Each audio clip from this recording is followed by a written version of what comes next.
మీరు చూస్తున్నారు ఎస్ఆర్జెమిక్ ఛానల్. ఇందులో మనకు కనిపిస్తున్నది XL100 బైక్. ఈ బైక్ బోర్ చేసి 6 నెలలు అయిందంట. అప్పుడే బోర్కి అయితే వచ్చింది. క్రాంక్ సౌండ్ వస్తుంది, అలాగే టైమింగ్ చేయను, టెన్షన్ సౌండ్ అన్నీ అయితే క్రియేట్ అయి ఉన్నాయి. బోర్ చేయించి 6 నెలలకే ఎందుకు ఫెయిల్ అయిందని అయితే మనం అయితే దీన్ని గమనించాలనుకున్నాం. మామూలుగా XL100 బైక్లు అనేది మనం బోర్ చేయించామంటే ఇందులో ప్రతి స్పేర్ మార్చుకుంటే మాత్రమే లైఫ్ ఉంటుంది.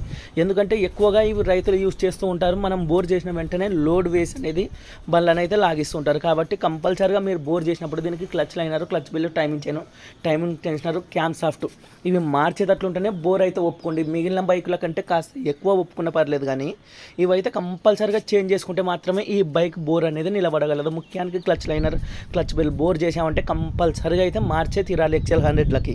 లేదంటే మళ్ళీ 6 నెలలకే ఫెయిల్ అయిపోతుంది. అలాగే మనం బోర్ ఎంతకు చేయించాం, ఫుల్ బోర్ ఇంతకు ముందుకనైతే అన్ననైతే అడిగాము. 6,000కి అయితే చేయించానని చెప్పాడు. మనకి లేత్కి స్పేర్స్కి అయితే 7,500 అయితే ఖర్చు వచ్చింది.